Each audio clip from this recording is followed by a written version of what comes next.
Добрый день, уважаемые телезрители и радиослушатели. В эфире программа «Якутск сегодня». У микрофона редактор Мария Ким. Со мной работают мои коллеги Николай Слепцов-Айдын и Ольга Степанова. Наша программа сегодняшняя посвящена удивительному миру народного творчества и мастеров, которые сохраняют и приумножают традиции своего народа. И не только. Сегодня мы познакомим вас с талантливыми мастерами, которые с любовью и терпением создают уникальные изделия, передающие дух и культуру своего края. Узнаем их истории и с какими проблемами и вызовами современного мира они сталкиваются. У нас в гостях Шадрин Александр Иванович. Здравствуйте. Народный мастер прикладного искусства, победитель международных конкурсов по ледовой скульптуре, победитель деревянных скульптур, отличник культуры Республики Саха-Якутия и Человек года в 2022. Афанасьев Леонид Никифорович, победитель международных конкурсов по снежной и ледовой скульптуре, резчик по дереву, художник-скульптор. С супругой Натальей Пантелеймоновной. Также у нас в гостях Антонова Светлана Декабриновна, начальник управления муниципальных закупок окружной администрации города Якутска, сертифицированный эксперт и специалист в области закупок. Добрый день. Добрый день. Я очень рада приветствовать вас у нас в студии. И, конечно же, первый мой вопрос к нашим героям сегодняшней программы. Когда вы, Александр Иванович, начали свою вот эту вот деятельность творческую? Ну, с 96-го года вот у нас в Якутии впервые организовали Атласов Василий Николаевич и вот наши именитые художники, академики организовали село Сота, Мегангаласском улусе, впервые бриллианты Якутии. Вот с этого и началось это очень прекрасное, хорошее искусство по ледовым скульптурам. И вот недавно тоже здесь вот это организовали же, да? Я это вот в 202-м. Были много участников из зарубежных стран. И вот в 96-м году тоже там были из Японии, из Швеции, Финляндии были мастера. И это из российских городов. А в том числе из Якутска мы, молодые скульпторы, тоже впервые участвовали. В общем-то, так уж сильно не разбирались. На тот момент. Там, в основном у японских мастеров мы учились. Как они, каждый день, три дня было, как кажется. Так, каждый день изучали, как они работали, и какие у них инструменты. Вот с этого и уже началось, вот уже 30 лет будет, как я занимался по ледовым скульптурам. А до этого, до того, чем вы занимались? До этого в основном после это учился в Намском педагогическом училище, закончил и преподавал в школе там, и во всех улусах есть музыкальные и художественные школы. Тогда было очень много таких школ. Я там тоже работал, учил ребят, ну как рисовать, там композиции делать, и вот как сказать, ну, керамикой тоже занимались там. И по дереву тоже маленьких фигур делали.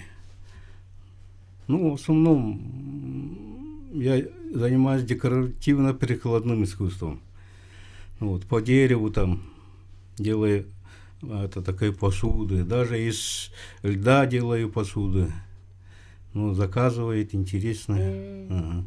Ну, из льда посуды, наверное, недолговечно, конечно, из дерева. Память у всех, многих есть ваши работы. Для нигирки, для холодных блюд, ну, для мороженого, там, для шампанского по праздникам.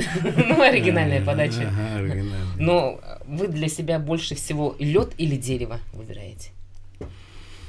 Ну, как сказать, ну, в зимнее время лед предпочитаю. Но лед более капризный же материал. Ну, очень много льда у нас в Лене. Поэтому, если сломается, или если там будет какая-то поломка, то уже новую берешь и там делаешь, ну, как фигуры разные.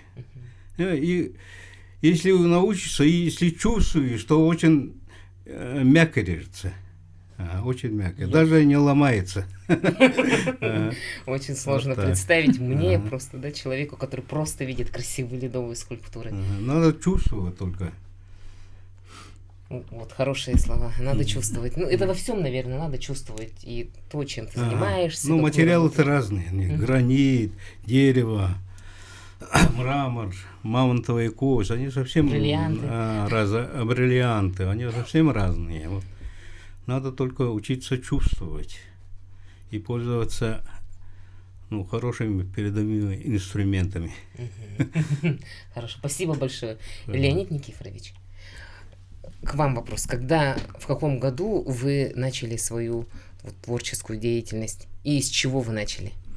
Я в 95-м году закончил Якутское художественное училище. Потом поехал в Горный Улус учителем работать.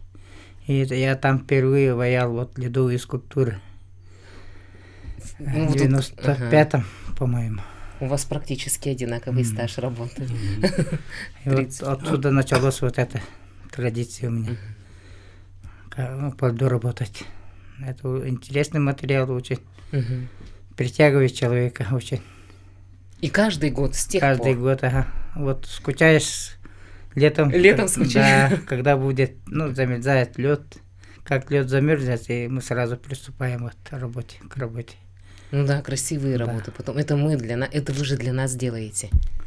Ну, такую красоту потом увидим, да, и у нас в столице республики, сейчас уже и в районах очень активно. Но вы же не скучаете летом, вы же еще и занимаетесь по дереву.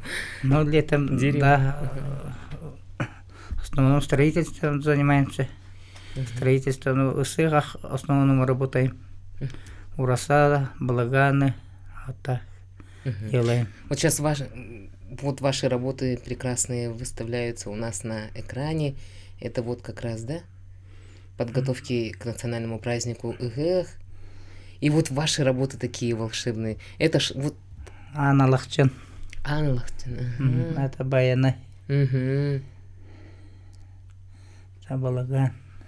Это вот такую красоту. Каждый год тоже, каждое лето. Зимой лед, летом дерево. А вот я хотела бы узнать подробнее в плане того, как вы находите своих заказчиков? Ну, как вся эта процедура проходит? В основном они сами выходят.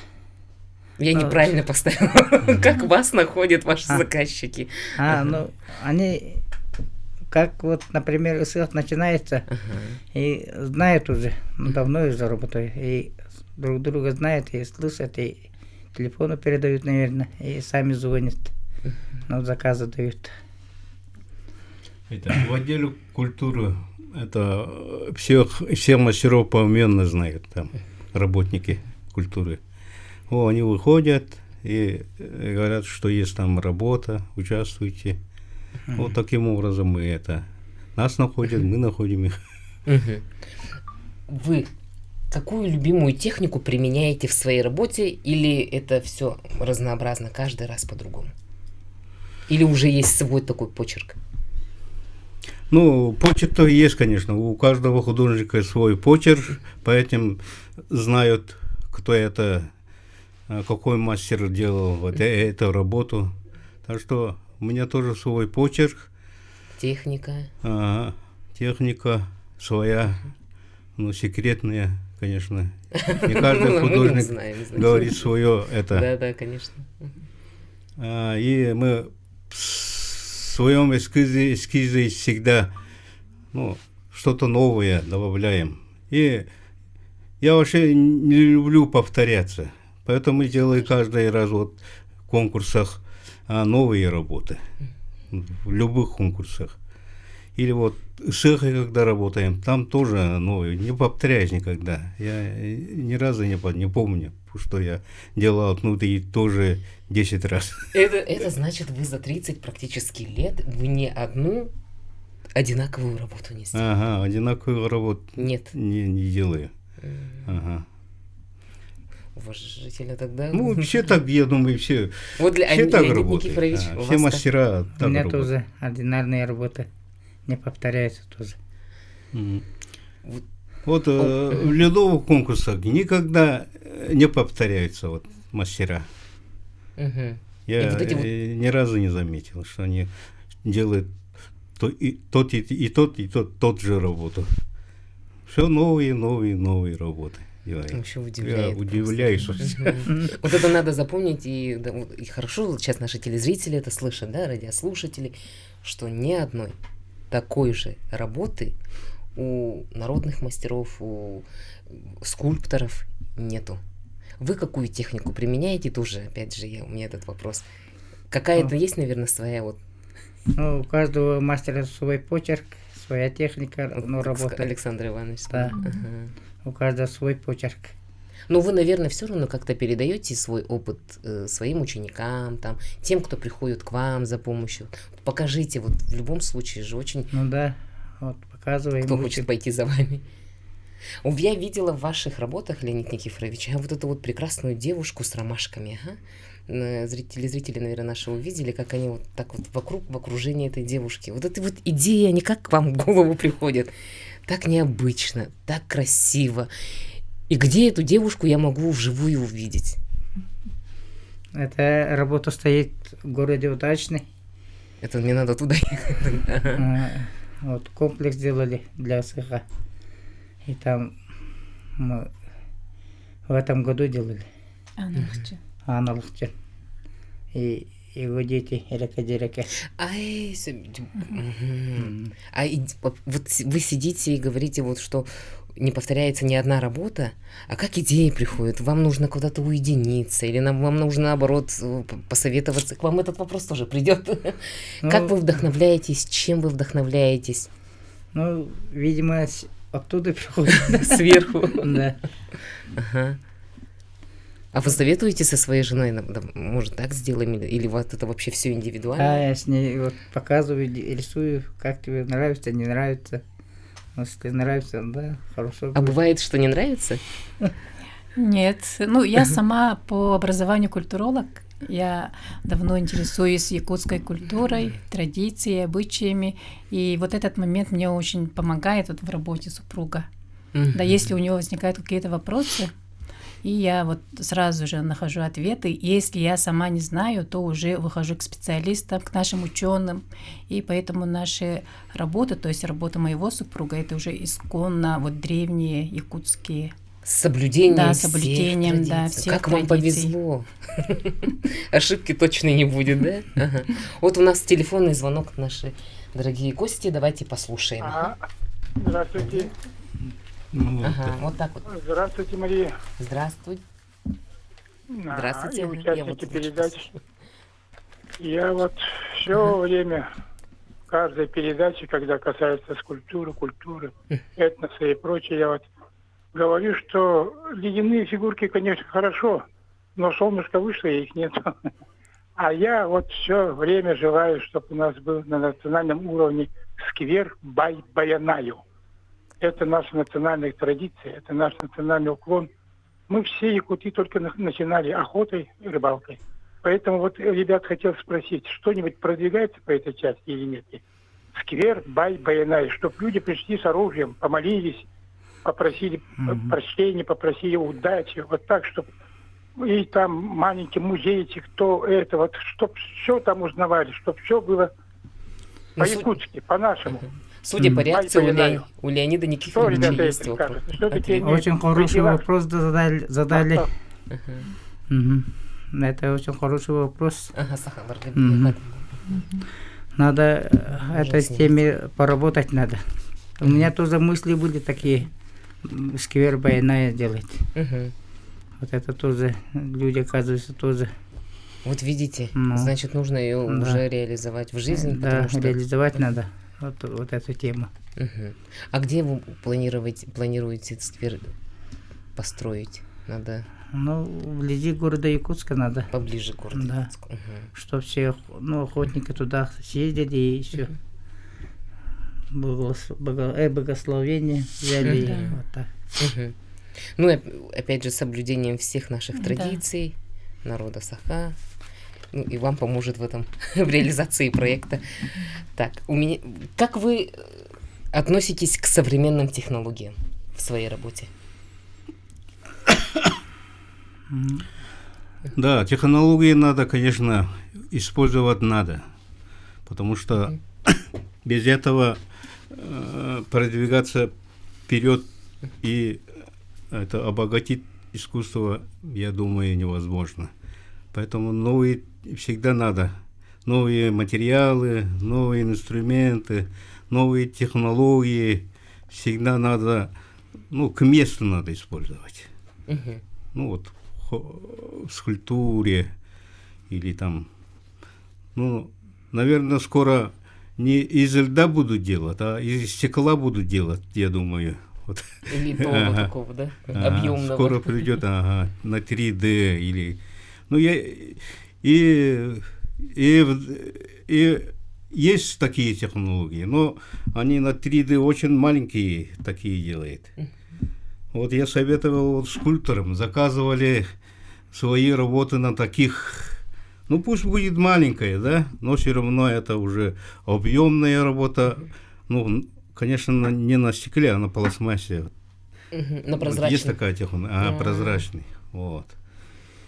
Сейчас, я знаю, вот молодые ребята мне предложили, чтобы вот, снимать мои работы, да.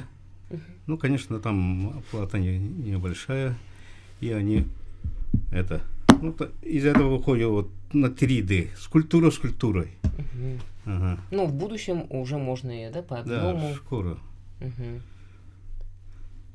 У вас Надо, как с вашими технологиями? ну, надо вот современные технологии вместе надо идти.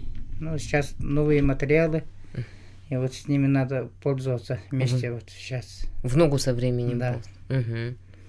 Сейчас очень много сейчас материалов новых. Даже декоративных вот, оформлениях можно пользоваться. Очень много. Так что вместе надо шагом идти. Мгм. Всегда хотела вопрос такой задать. А были ли у вас когда-нибудь работы, которые вот вы сделали, но недовольны? Вот, ну это не так все в итоге получилось, так как я хотел. Ну, бывает такое. Бывает, это значит редко. М, Редко, но бывает. Да. У вас такие были моменты? Это же потому что кропотливый такой большой, сложный труд, да, такая работа. А потом понимаете, что нет, я не хотел так. Что-то я не так понял. Значит, вы супер-проф-мастер, у вас таких моментов не было. А вот участие в закупках, и в любом случае все это у нас идет в рамках федерального закона. К вам выходят к вам выходят заказчики, заказывают у вас определенную работу, чтобы вы сделали, да? Как с этим процессом у вас происходит? Ну, я начну с того, что вот, ну, чтобы было понятно нашим слушателям, мы с супругом, ну, судьбы соединили 2 года назад. Ну, скажем, мы молодая семья. И в начале отношений, ну, я вообще не участвовала, ну, в работе, да, мужа. Ну, работа идет, заказы идут, и так вот работали. И в прошлом году вместе я поехала в Айхал.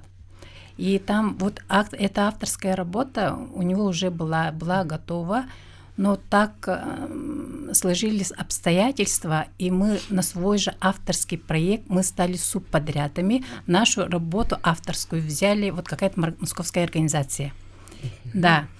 И вот такой момент был. И мы там работали, и в этом году у нас был заказ с города Удачного. И там был такой момент, что мы вообще не смогли участвовать тоже на свой авторский проект, так как там были требования, и мы вообще не смогли участвовать. И вот во второй раз, вот в этот раз я уже вот стала... Но мне стало так обидно за мужа, да, вот его авторские работы берут и прямо на аукционы, да. Вот, Анастасия Да. Наталья Пантелеевна, продолжим нашу беседу после рекламы, буквально там на 4 минуты уйдем и продолжим. Мгм. Ну, Нет, я сейчас у нас... в основном на заказы работаю. Ага.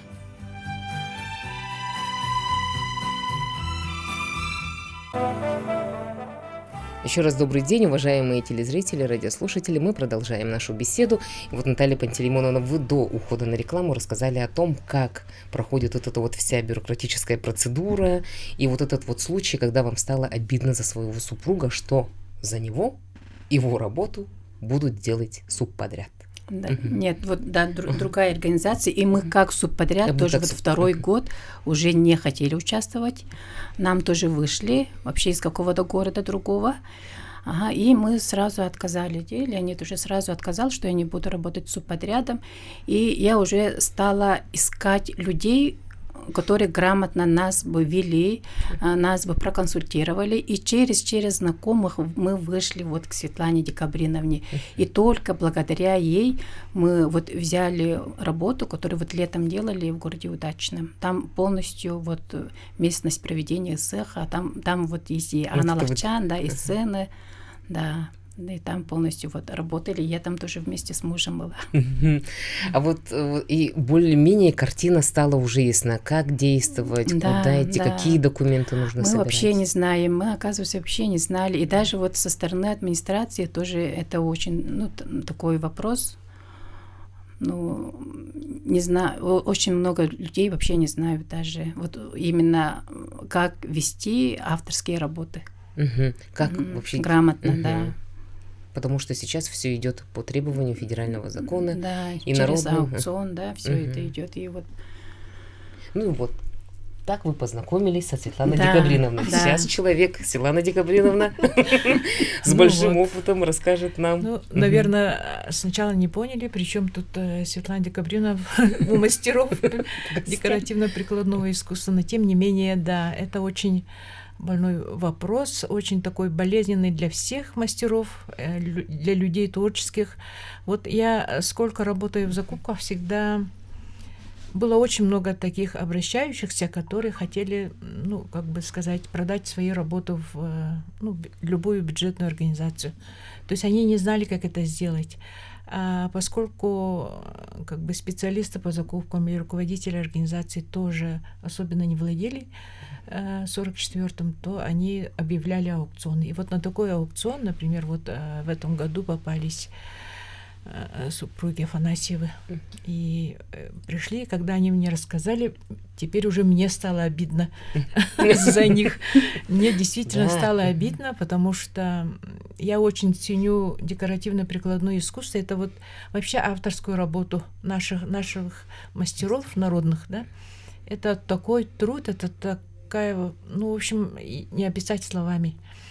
И нельзя, чтобы эти работы сами же мастера брали субподряд через какой-нибудь город, какую-то организацию. Поэтому я им предложила варианты, которые предлагает закон.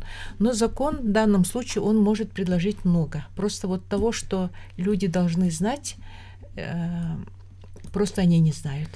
Например, вот на сегодняшний день есть пункт 4 части 1 статьи 93, называется «Малые закупки». То есть там сумма 600 тысяч рублей.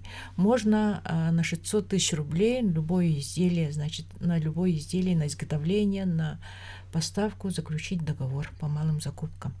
Есть пункт 5 части 193, то же самое 600 тысяч рублей, но этот пункт, он действует не на все организации, а на бюджетные организации, там образовательные, культурные, оздоровительные, физкультурные. В общем, такие организации себе тоже могут позволить. Если они заключат 2 договора по 600, это уже 1 200 000, допустим. Это вот, то, что лежит на поверхности. То, что малым закупкам? Да, по малым закупкам, да. Но работы наших мастеров, они ценятся очень дорого. Но это действительно рукотворное изделие, которое должно цениться дорого. И, допустим, вот то изделие, которое показывали вот в картинах в городе Удачном Анна Ловчан, это же шедевр, по сути. Это шедевр, который должно цениться дорого и должно продаться дорого за бюджетные деньги. Естественно, он вот в эти малые закупки в любом случае не зайдет. Для этого есть пункт 13 части 1.93 статьи. Это закупка произведений литературы и искусства определенных авторов, прав произведений литературы и искусства для нужд заказчиков. Ну, в принципе, любой автор может продать свое на любую сумму, заключить договор с контракт с единственным поставщиком на свою работу и, заключив, уже как бы приобрести права на его изготовление или на продажу. Вот этот пункт. Сейчас очень многие пользуются этим. Очень многие авторы, декоративники, скульпторы, художники, даже постановщики там, этих произведений, спектаклей и так далее. В общем, вот этот пункт 13, запомните, пожалуйста, это очень хороший пункт. Далее есть пункт, мною очень любимый, есть 37-й, часть 1 статьи 93, он называется «Осуществление закупок изделий народных художественных промыслов признанного художественного достоинства, образцы которых зарегистрированы в порядке, установленном правительством Российской Федерации». Это тоже очень хороший пункт, но здесь есть один нюанс, который тоже, как бы сказать, вот, например, все изделия данных авторов, они могли бы продаваться по этому пункту. Но тут есть загвоздка в том, чтобы их произведения, они должны зарегистрироваться в реестре изделий народных художественных промыслов. Да. Есть определенные эти приказ, вот, например, номер 1396 об утверждении положения в Федеральном экспертном совете по народным художественным промыслам. Он как бы регулирует данное установление этого образцов народного художественного промысла. Есть приказ Минпромторга, который регулирует регистрацию изделий народных художественных промыслов. И, соответственно, вот в соответствии с этим, если ваше изделие будет зарегистрировано как изделие народного художественного промысла, вы даже по этому пункту тоже можете приобрести. Но у многих мастеров, скорее всего, проблема вот в этом, в регистрации своего изделия. Это должно быть, как бы сказать, формироваться не самим, например, физическим лицом, художником, мастером, да, это должно быть на уровне субъекта, исполнительной власти субъекта и так далее. И эта работа должна быть поставлена вот на такой уровень, чтобы как бы ввелся реестр народных мастеров, велись работы их, то есть регистрировались их работы. Естественно, если они будут как бы регистрироваться и в этом реестре будут, то, естественно, заключать контракт на любую сумму с автором произведения изделия народного промысла. Это будет очень просто. Закон позволяет. Поэтому тут очень много, как бы сказать, такой предварительной работы нужно. Но пока вот как раз пункт 13 дает возможность. У нас в городе, например, много этих скульпторов, которые продают скульптуру городу Якутску. Наверное, видели, то там, то здесь у нас есть художественные скульптуры такие, да. Это все по авторской работе, они были выкуплены городом. Далее у нас в этом году я видела очень много, я даже рекомендовала всем авторам, там была группа авторов, по окружной там прямо такие изделия были установлены, красивые, тоже в стиле, народном стиле, но они как бы тоже авторские работы. Вот их тоже приобрели по пункту 13. Поэтому нельзя сказать, что по закон он сложный, он не позволяет. Просто нужно как бы знать, что может позволить закон. А закон может позволить приобретать у мастеров их работы. Ну, вот без ущерба, да. Самое последнее, то, что вот вы сказали, включение в реестр, да? Да. Как народное произведение, то практически оно открывает двери. Открывает двери. И там вот, сумма... Да, там без ограничений суммы. Вообще хорошо. И есть вот в этом для изделий есть еще вот также перечень, вот как раз-таки приказ Минпромторга, также 274 об утверждении видов производства и групп изделий народных художественных промыслов, в которые включены, значит, деревянные изделия, изделия из рога, из камня, из... льда нету, правда, там. Надо включить. Ну, в общем, все то, чем народными промыслами у нас богатая якутская земля. Мастерами, то есть то, что мы делаем, там все есть. Изделия из металла, например, вот хамус, который вот кузнецы делают, якутский нож, который делают, это все тоже можно включить вот это и выкупать именно по пункту 37. Это я вообще считаю, что это вот такое прямо хорошее дело будет для всех наших мастеров. Ну, части законодательства так, я считаю.